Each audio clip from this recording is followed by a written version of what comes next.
New at 10 this week, the Texas Senate approved a 2-year state budget that will significantly cut higher education funding.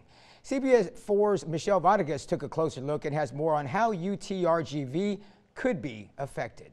The Texas Senate voted 31-0 on Senate Bill 1, the state's budget for 2018 and 2019. However, it's still not final. State Representative Oscar Longoria, vice chairman of the House Appropriations Committee, who plays a pivotal role in the budget writing process, says the House of Representatives still has to finalize its budget. Both budgets are sent off to conference committee, so there's conferees from the House side and from the Senate side that go and work on that and try to work a budget that can be adopted by both houses. Based on the Senate's budget summary, funds for higher education were reduced. From the House side, we tried balancing it. We understood we needed to make cuts, but at the same time we tried keeping the status quo. The Senate looked at it a little bit differently, and their cuts were probably a little bit more harsher to higher ed than ours. I'm hoping we'll kind of side more with the House side, and as the budget process goes through, we're able to help those institutions of higher ed, especially down here in the Rio Grande Valley. Support that the president-elect for the Faculty Senate Committee at UTRGV is counting on. We know education is more expensive.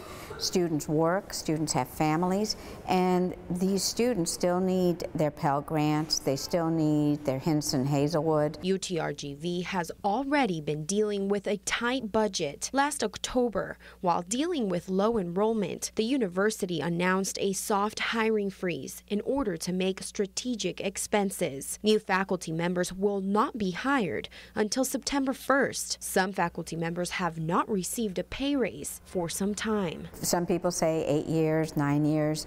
And so we keep being asked to take more and more students, but there are points where you do not want your classroom to be overfilled, because then you can't give them the quality of education. A reduction in state funding could also hurt the new UTRGV Medical School. I think we have a lot of people of integrity here who are going to do their best despite the budget crunch. Saavedra is hopeful the state will consider using money from the Rainy Day Fund, which Longoria says is expected to reach up to $12 billion by 2019. The Senate doesn't really want to use that approach, which is understandable. However, there comes a time to use that savings account.